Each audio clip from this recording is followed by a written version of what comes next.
Has the U.S. Census been giving Democrats an electoral edge? Blaze News The Mandate starts right now.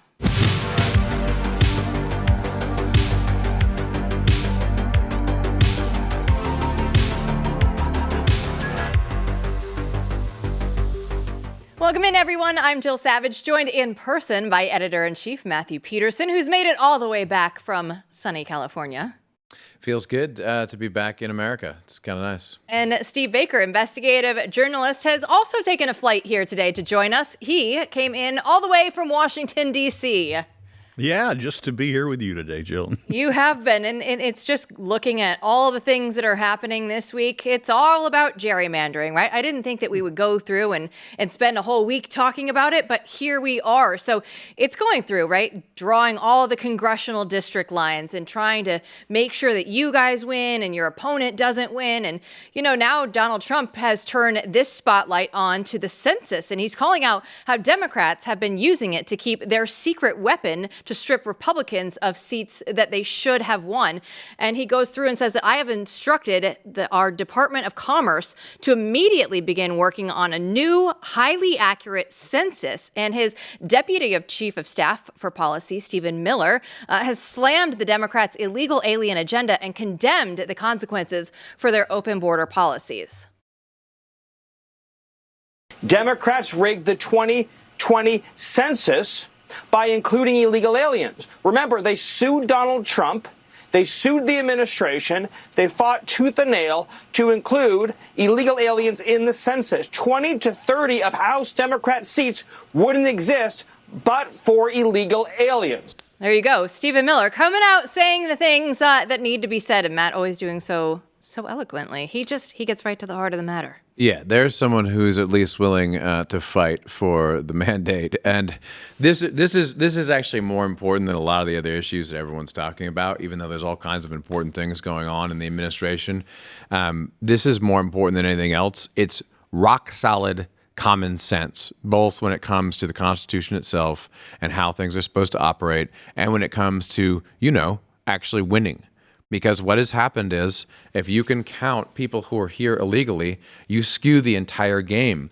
And it's even worse than that, Jill, because the census has, for a long time now, been used and abused. And there's a report about 2020. I know people who were involved in this and people who did other analysis of after 2020, where you just saw the census. They're overcounting where they're going to win and they're undercounting where they're not. And they've made this a partisan thing so that the Democrats can win throughout the country. It's as simple as that. So if you can't solve this, you can't have your sacred democracy. And this is the basis of all of that. The basis of all elections has to come from a truthful count of actual citizens. And this is the problem, is that the Democrats have identified a weakness in the language of the original Constitution, in that it recognizes all persons here when it comes to the census, which then, of course, goes to redistricting and gerrymandering and the right to vote, maybe even, is rather than recognizing citizens having this right, recognizing persons.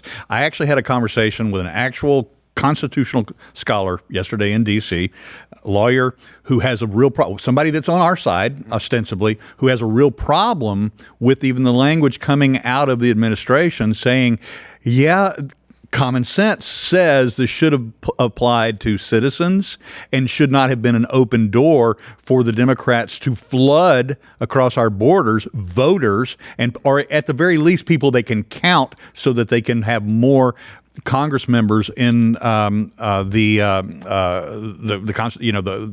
House of Representatives, as well as Electoral College votes, those kinds of things. But the problem is that it's hard to fix, because we've got to go through the amendment process if we're going to fix it legally. That was her argument. But is there another fix that we don't see? I think that there could be very well be another fix, which is an interpretive fix. Interpreting what these things mean is important, and it's not a joke. I mean, this is what the left has done for a long time. So, I think that let's say we'll talk more about this on this show and in future episodes. It's an important issue, but number one is, first we have to have people, everyone in America needs to understand how this is operating right now.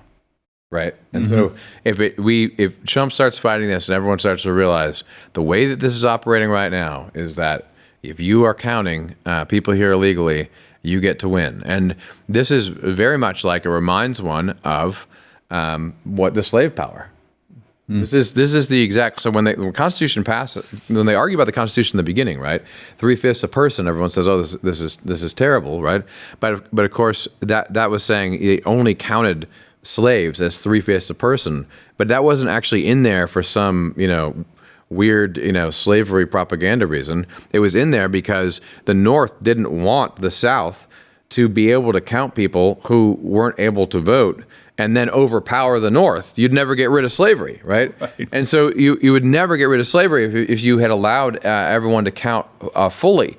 And so this is a kind of issue that's been around for a very long time. There's a lot of history, a lot of things we could talk about with it. But first, everyone in America needs to realize millions of people are being brought in and then used as the power base for the Democratic Party throughout the country. Yeah, it's all about mass migration going through. We, like you said, Matt, earlier, with the overcounting and undercounting. Is it any surprise to anybody out there that there were 14 states that miscounted and, oh, you know what, the 6 that undercounted actually lean red and the 8 that overcounted were leaning blue? Like, does that surprise anyone that the Democrats are always going to win when it comes to anything political?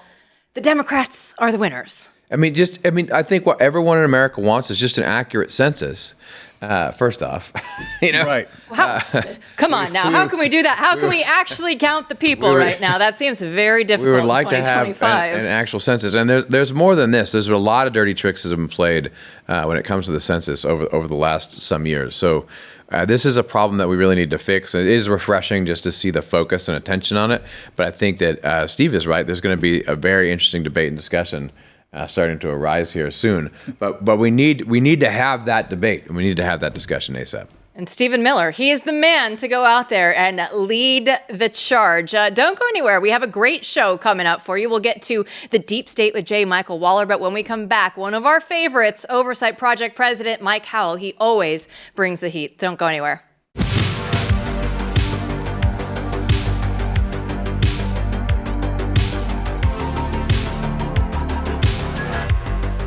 Well, some bourbons are out there chasing trends. Flying Ace chases legacy. It's straight bourbon the way that it's meant to be. It's bold, it's balanced, and it's unapologetically American. There's no gimmicks or fluff. It's just real whiskey made for people who still believe in hard work, in high standards, and actually doing things the right way. Whether you're winding down after a long day or raising a glass with good company, Flying Ace delivers every time. It's not about hype. It's about heritage and about getting back to what bourbon was always supposed to be. So if that sounds like you're kind of poor, it's time to level up. You can buy it online at flyingacespirits.com and use the code BLAZE for free shipping. Earlier this week, Representative Ramirez, of course a Democrat, made headlines for saying that she's Guatemalan before she's an American. Oversight Project President Mike Howell says that she should actually be expelled from Congress, and he joins us right now. So, Mike, obviously, we're not huge fans of Ramirez in the comments, but are they actually grounds for expulsion? Give us your thesis here. 100% they are. It's not even controversial.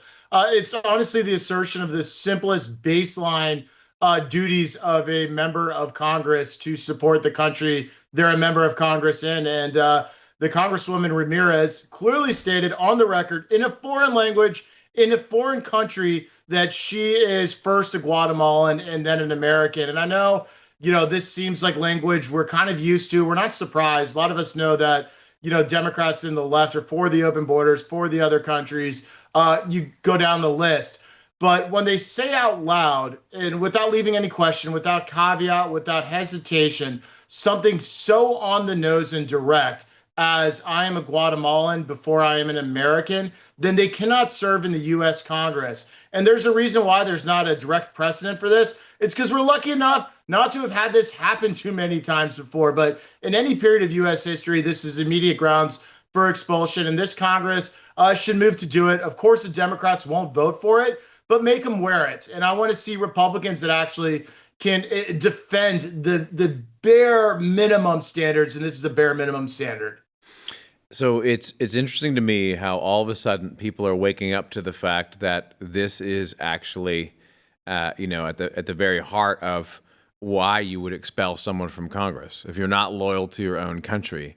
And it seems to me the Democrats sort of walked themselves into this, where all of a sudden people are waking up going, wait a minute, this isn't just about being, a nice, loving diversity or something, from the 90s or 2000s. These are people who are actively saying the quiet part out loud. And that's what's interesting about these lines, because as you know, Mike, I mean, there's no way you go back and read the words of George Washington warning us of foreign influence as he leaves the presidency in the farewell address, or all the other founders talking about how we need unity. We have to have people who are loyal to their country. This violates all of that. But what I notice is if she really does represent a place in the United States where 30% of her constituents are foreign born, I mean, there's a sense in which she's representative of the problem throughout the country. That's 100% right. And to your notes on the founding and the theories that went into the Constitution, it's also written in the text itself. I mean, the Constitution contemplates this in many places, whether it's oaths littered throughout, or naming one of 3 crimes in the Constitution itself as treason against the United States. This is imbued throughout the document, throughout the entire founding. It is an absolute condition precedent to having a working constitutional republic. And that's why this, baseline standard needs to actually be enforced, or else we'll continue to whittle away. But over the decades, we have seen, what started in Clinton era, blue dog Democrats talking about immigration, in different terms. They would pretend to still pander to, we want enforcement in some areas, but generally speaking, we're going to take a different kind of, policy vision for it. But the mask has been dropped slowly and then all of a sudden rapidly in recent years, where no, it's not about an immigration policy. It's about whether to have an immigration policy at all. And that's where we're at in American politics. And that should be so outside what is acceptable in the realm of political debate. It's really a question of whether we have a country or not. And I'll tell you who knows that this is happening. It's countries like Mexico and Guatemala who actively, depend on their people in the United States to advocate for things of interest to those home country. I mean, Mexico is the biggest foreign influence vector in the United States by far. It makes a bunch of Russian, Facebook meme chats look like absolute small potatoes, because they are small potatoes compared to the millions of people in this country who have primary allegiance to a country other than the United States and now have political representation in our United States Congress.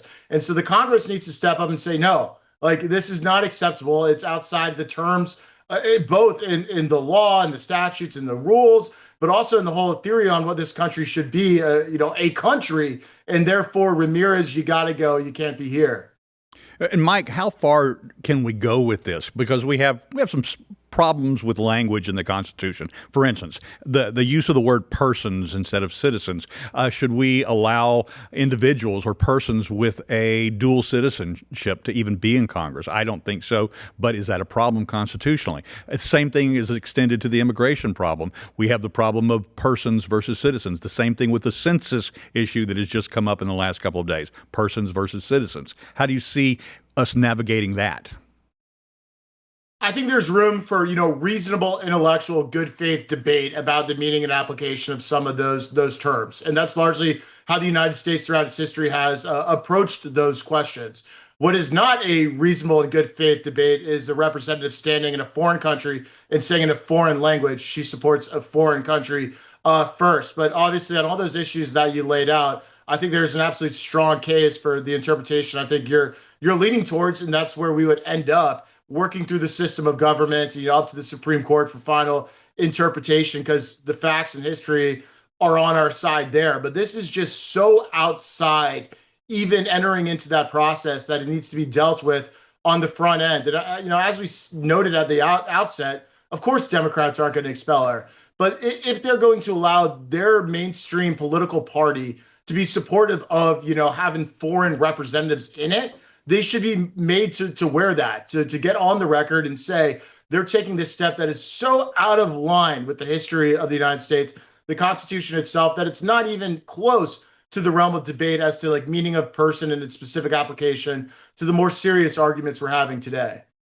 So you want, let me see if I get this straight. You want Congress to take a vote and say we need to expel this member. Is that right? And is that it? What else could be done? Yeah, I'll tell you, we want it so bad. We wrote the dang resolution for them.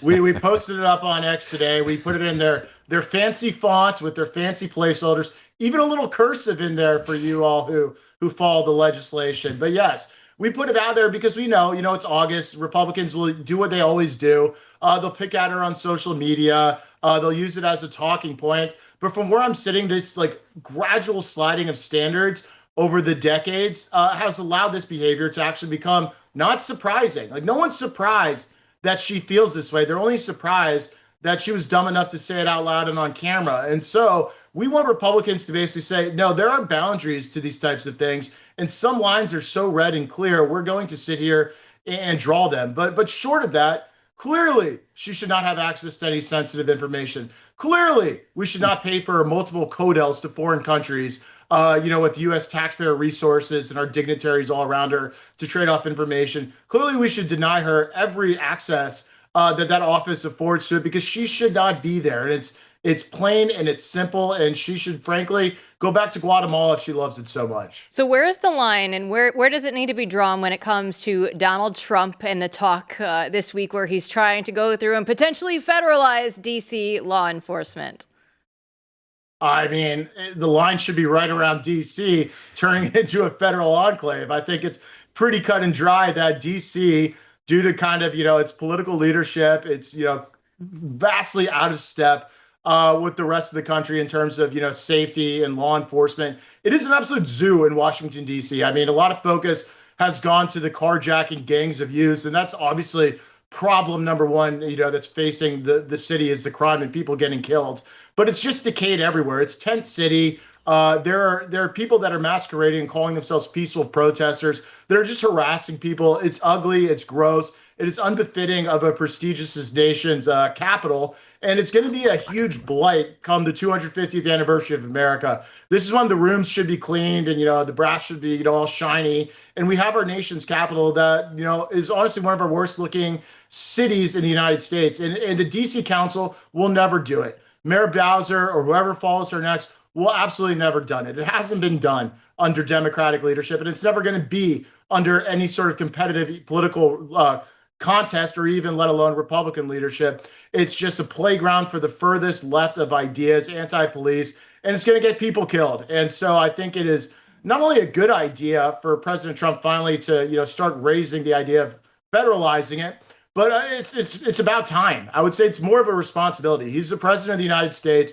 His nation's capital looks like and is absolutely disgusting. And so it's the duty of the federal government and the federal city to get it in working order.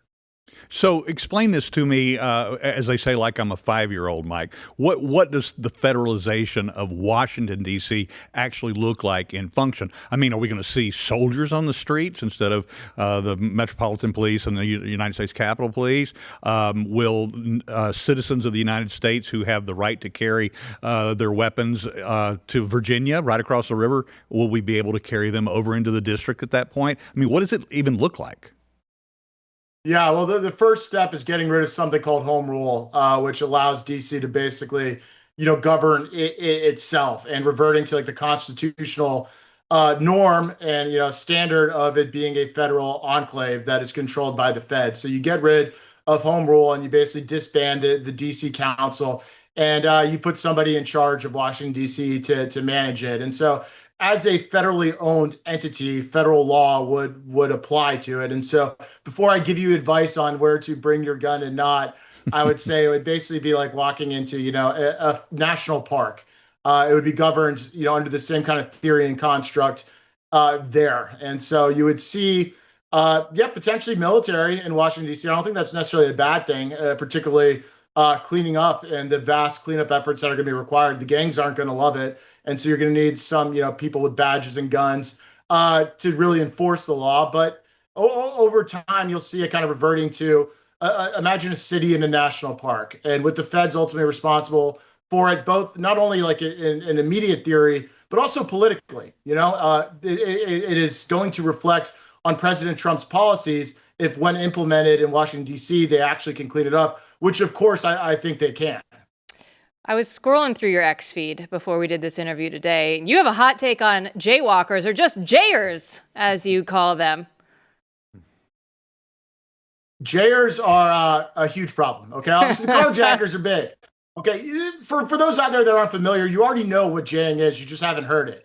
Jaywalking is when you walk across the street, not at a crosswalk. We have a whole new problem. Things have gotten so bad in Washington, D.C. We have just jaying. There's no walking. It is just jaying. They stand in the streets, and the police are usually on the sidewalk just watching. You got to drive around them. It makes your commute just absolutely hellacious. It's disgusting, and it's allowed and it's proliferated. So the jayers, when D.C. is federalized, certainly won't get the benefit of the doubt and basically jaying amnesty that DC has given them. But it's, we make light of it, but it's the same thing as these tent cities, these encampments that we've seen. It is broken windows policing that is really needed, where you don't get to needing to make up new terms for types of just, degeneracy in the streets. But the jayers are top of my personal list of grievances that I'd like to see solved. I just got back from D.C. a couple of hours ago, and I saw this actually outside my hotel window, right there on Capitol Hill. I saw the people standing in the middle of the street. I also actually jaywalked because, when you come to the for instance, the Rayburn building, it's so long and it's so big that there's no crosswalk right to the front door. So I jaywalked yesterday myself, or 2 days ago. But the question I have for you on this same topic is there were some pro-Palestinian, anti-Israel protesters that were protesting outside of the Fox News, NBC News, C-SPAN building. And these protesters were only using noise. They were setting their bullhorns on siren, and then they were banging on pans. Is that a First Amendment protected activity for some reason in D.C.? Because I can't imagine it would be allowed anywhere else, that this would just be, basic, public disruption, but that's all they were doing was making high decibel noise to disrupt what was going inside those buildings.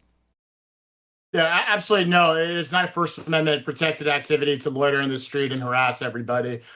We've lost, sight of the definition of actual peaceful protest. And may I remind, even if you cross into civil disobedience, which, Martin Luther King and, Nelson Mandela will be praised for, guess what? The point of civil disobedience was to get arrested. We've lost the arresting part of civil disobedience. We're just letting these people civilly disobey and not arresting them. So we should turn them into martyrs and lock them up and probably throw away the key. But as it relates to, the banging and clattering and all that kind of jazz, I know this all too well. I know exactly the area you're talking about. They're breaking, we've gone to the code. There's a certain decibel limit you're not allowed to exceed. Not that we even need to get to that point because they shouldn't be there in the first place. They're clearly exceeding the decibel limit. Oftentimes I've seen the people with those, megaphones blasting them into people's eardrums. We had one of my friends had to go to the ER because his eardrum basically had a megaphone blasted into him. These things border on violent all the time, and then they get violent. We had someone pepper sprayed in the face who was a security officer not too long ago. People have been kicked, spat on, stalked, and just the most vulgar and outrageous things. It is not legal. It's not peaceful protest. And I'll tell you what makes this worse. The area you're pointed to, they're probably staged out of those tents right in front of Union City, because there's a bunch of tents there where they all have their little protest bonanza parties. Those things are permitted by the Trump administration's National Park Service. We have gone to them and said, you are allowing a permit to a non-peaceful protest that has resulted in hospitalizations, assaults, decibel violations, all of these lists of things. Here's your executive order from the president saying you are going to clean up Washington, D.C. Now here's talking about revoking home rule. What are you doing giving these people a permit? I mean, can't we start with the small stuff? We've climbed the escalation ladder, as I like to call it, here in Washington, D.C. Honestly, the only person left for us to complain to, if we can get a window with him, would be President Trump himself. But just revoke those permits. It's ridiculous. We love a fired up Mike Howell. I know you're not running for office, but I'm telling you, if this was the party platform that you were running on for 2026, I'd be like, sign me up. No jaying, Mike Howell, no jaying. Thanks for having me, and I'm very disappointed in Steve Baker, who slides into jaywalking. But, broken windows policing, you get rid of the jayers, Other people think they got to follow the law as well. Thanks so much, Mike. We'll see you again next time. Don't go anywhere. When we come back, we're going to get into the deep state with J. Michael Waller next.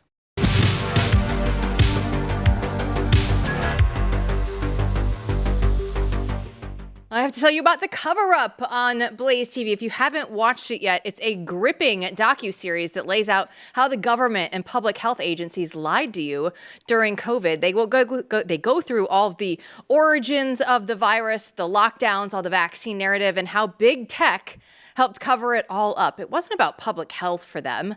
It was about information warfare. The first 4 episodes are streaming right now, and you'll want to catch up because episode 5 is out right now. It's called Muckraker, and exposes how Fauci, Birx, and all the other bureaucrats worked with social media to shut down the truth.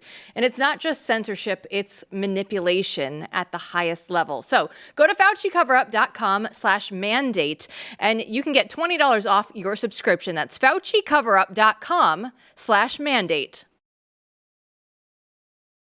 DNI Tulsi Gabbard has been making our dreams come true, delivering us the documents that we've been waiting for on Russiagate. But, not everybody is so happy. There's a little behind-the-scenes battle going on with the CIA. J. Michael Waller, he's a senior analyst for the Center for Security Policy. He joins us now to break down why the deep state is kind of in panic mode right now, Jay. So when we look at this, Mike, it's interesting, right? Because we actually have what is surmounting to be a real pushback and delivering documents that the deep state is like, we are okay with these not coming out. And now the American people have them. So take us a little bit behind the scenes here. This is why it's so important to have outsiders who are not part of the establishment in these positions, because they don't care who they offend by bringing these documents out. This is a masterful piece of work that Tulsi Gabbard is doing.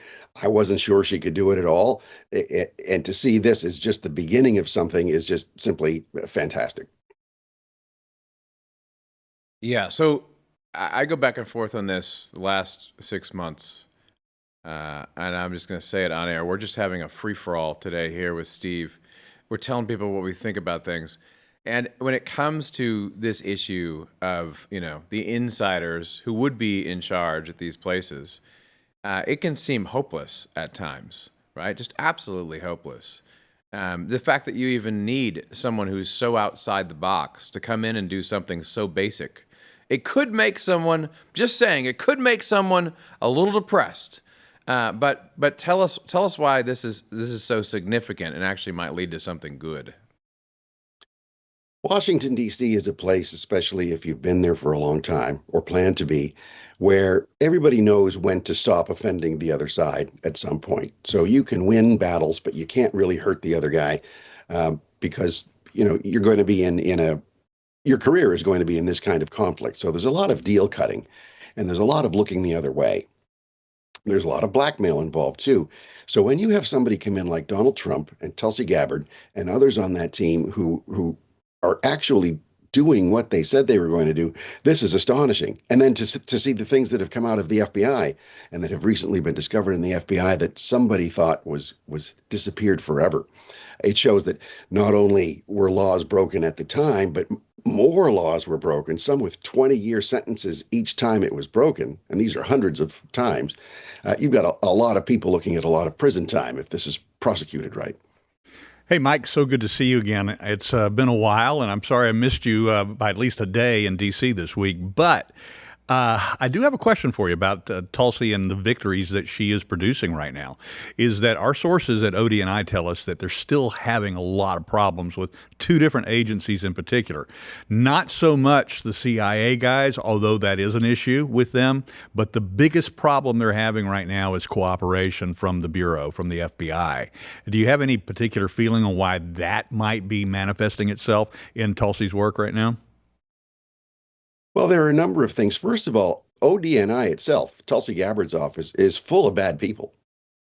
It's way oversized from what it should be. And the president can fire anyone in the intelligence service who he wishes for any reason, citing national security. So it isn't like a civil service legally protected status that these people have. He can fire them right away, and he can authorize Tulsi to do the same thing. So I don't know why that hasn't happened. There are also a lot of good people inside the system who've put their names forward for consideration, and they haven't even been acknowledged yet. So given all those handicaps, I'm doubly surprised to see Tulsi Gabbard coming out with the material she's come out with now. Now, for cooperation from the FBI, you have two things. First, the FBI is essentially like a cult. It's a fraternity, FBI fraternity, and you cannot go against the FBI as a bureau, regardless of who is director. That's one problem. The second problem is inside the FBI, it's still full of rotten people, from the management at the top floor all the way down to the field offices, and that they have not even begun to clean that out yet. We did actually see a couple of firings today. As a matter of fact, the warlord, the J6 warlord, Steve Jensen, was finally fired. And of course, people may remember that a few months ago, when he was promoted from the special agent in charge at the Columbia field office to the assistant director in charge at the Washington field office, this set out a firestorm. It was the first big public relations faux pas, that's really understating it, that the FBI made, that Kash Patel and his administration made when they elevated this guy who had been on the front line, the very guy that was in charge of prosecuting so many of these, accidental tourists and grandmothers that you and I saw go into the Capitol on January 6th. But they let him go today. What's confusing everybody now, though, is what was the process? Why elevate this guy to D.C. and literally give him a raise and a promotion, and then kick him out a couple of months later? I don't know. You warned about it at the time, and the suspendable ex-FBI guys or suspended FBI guys warned about it. They called it out right away. Right. Those guys have they're batting 1,000 right now. They have been right on every single issue since the new administration's come in. So it's a real shock that they're still suspended from the FBI under Christopher Wray's corrupt rules. Yeah, they are, and this is what is so incredible with the FBI and with the suspendables right now. You point out correctly that they're batting 1,000, but on this particular issue, they were more than, and when I say more than right, they not only described the problems with the elevation of this guy, but they also described the inevitability that he would be a problem for them. But more importantly, they also called out the influencers who were trying to justify and massage the narrative on both sides, because the influencers early on, when Jensen was promoted to the Washington field office, they didn't know what to do with this, because these were the J6 people that were so on the side of the J6 defendants and on the J6 narrative from the MAGA perspective, the GOP right perspective, and they were incensed that Jensen got promoted, and then they had to fall in line, and they started coming up with all these theories that maybe he was going to be the guy that would show and reveal where all the bodies were buried, or that he was going to be the kind of guy that Kash wanted to keep his enemy closer. Things that were just absolutely hilarious to me and hilarious to all the suspendables at the time. Yeah, and I got the same pressure and certain reasoning about it, and I had some arguments with my suspendable friends because I was sort of taking a more relaxed view of this. Maybe there was a good reason to keep him on board, because when you're taking over an organization, when you're doing a hostile takeover, you do need insiders who are part of the problem to be your Sherpas, to guide you around inside. So I kind of gave them the benefit of the doubt, and I'm really sorry that I did, for keeping him on board. The suspendables were right about this. Well, for some number, we like big round numbers, right? It's Donald Trump is 200 days in office. You were saying the FBI, they still have problems all the way through that Hoover building. What do you see right now, and the progress that has been made and all the steps that are still left to be taken? And we know those are numerous. Well, we have to look at it three ways on the FBI. First, we need to hold accountable any government official and former official who was abusing power before, to undermine our Constitution before. So that has to be done. So you need an FBI or something like it to get that job done. You need teams that are in place to get that job done. So I understand not reforming the FBI, but tinkering with it, but focusing it on these issues. But that's no reason for avoiding other issues like keeping a lot of the rot inside. There's no reason for making the FBI even more powerful than it was. Remember, FBI absorbed ATF rather than the other way around, or rather than decentralizing power to, say, deal with firearms issues, they centralized it under FBI control. There's a bill now in Congress by Senator Cotton that inadvertently would make the FBI even more powerful still, in the name of reforming the Office of the Director of National Intelligence. So you have these unintended consequences of what's being done, and no acknowledgement that the FBI is so obsolete and so bloated and still so full of abusive people that it cannot stay the way it has been.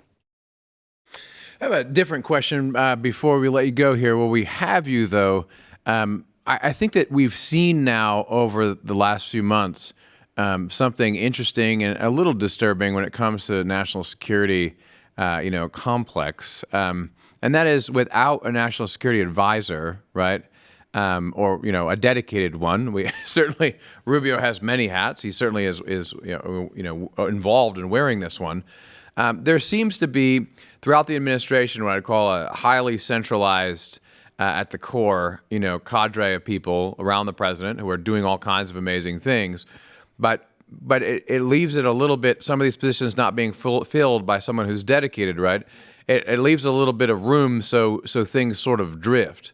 And that's a worry, I think, for a lot of people who want to see the president's agenda implemented, that that this is a large apparatus, and there's a little bit of drift there, which I think is going to lead to problems with voters if they don't actually see the change that they want throughout these agencies. Right, and it will happen in the by-elections next year. So it has to be fixed right now.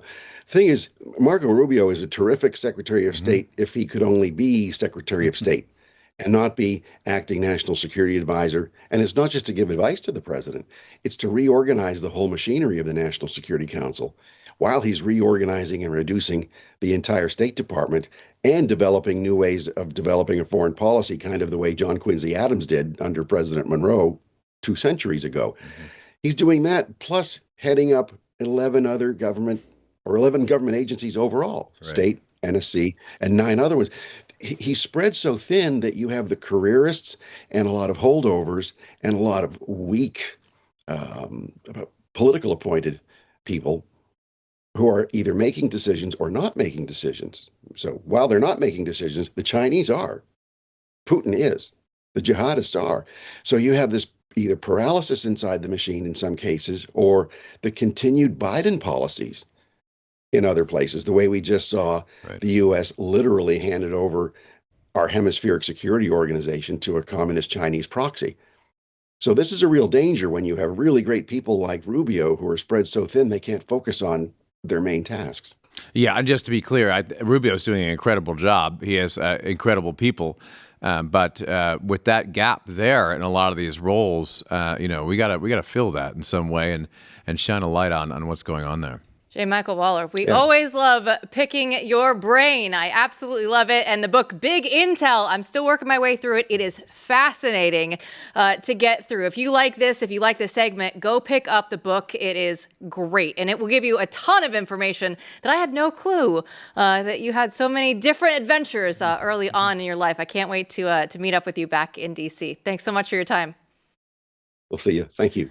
Don't go anywhere. We'll be back with some of your replies to wrap up the show right after this.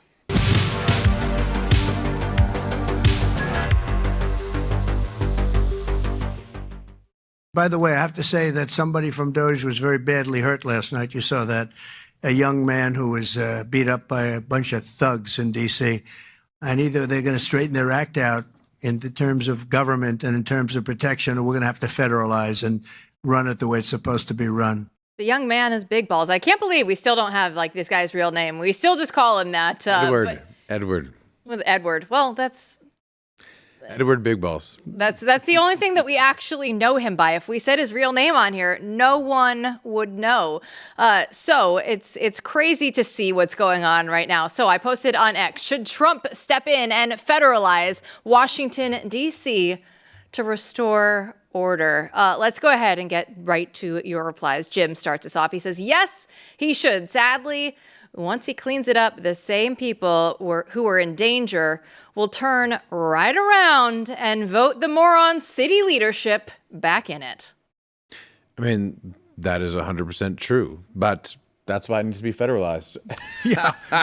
And somebody made a good suggestion earlier. It wasn't quite finalized, but maybe Mike Howell should be the city manager. You know, in a lot of cities, there you go. That's what they do.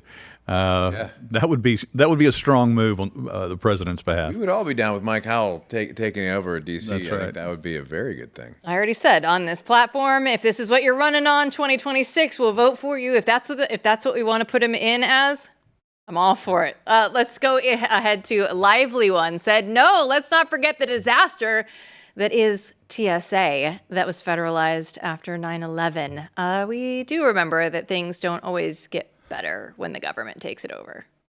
I've not been somebody who liked flying, as you know. For the last 20 years, I have avoided flying as much as I possibly could. In recent days, particularly with the new administration, I have to be in D.C. more often, so I am spending a little bit more time on the airplane like I did today. And you know, now we don't have to take our shoes off, so that's one big improvement. We do have to finally, I still don't even have the real ID yet because I'm never home. I'm running around for you guys all over the country, and so I haven't been able to even be home long enough to get that taken care of. And they finally warned me today. They finally go, all right, you're going to get about 60 more days before we're going to make you do this. They've put you on notice. Listen, Steve is so selfless. He's running around for us, Matt. He's doing it for us, for the people. Exactly. It's true. I think he also enjoys it a little bit. He does. Let's go ahead and get to Quiet Guy, who replied, absolutely, D.C.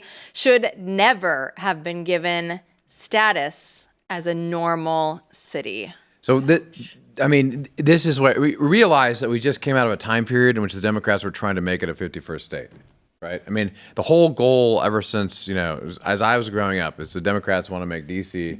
its own state, so it gets a vote and all this ridiculous stuff, because otherwise there's not representation. But as Howell pointed out earlier, there's all kinds of federal properties and federal parks and federal this and that. It is a federal city. It's different, right? It's not a state. It never will be a state. And they wanted something that wasn't in one state, so no one can claim it, so it was set apart. So it really is a federal city. There's absolutely no reason in my mind why you couldn't just revert back to something where it is federal, and you have something like unto a city manager. You were asking, Steve was asking Mike about this. Well, do you want military running it? I don't want military, they're policing everything. They should have their own police force for this federal city. Well, and one of the first things that should be done is several of the neighborhoods need to be carved out and given to Maryland or given to Virginia. Right.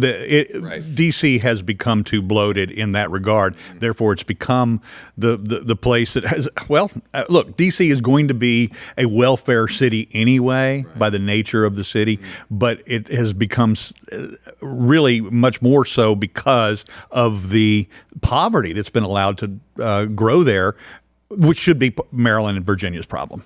Listen, I hear you when you say it's not a state, but it is a state because it is the deep state we were talking about with J. Michael Waller. There is still a lot of problems. That transition there. From Jill, I see. Thank you.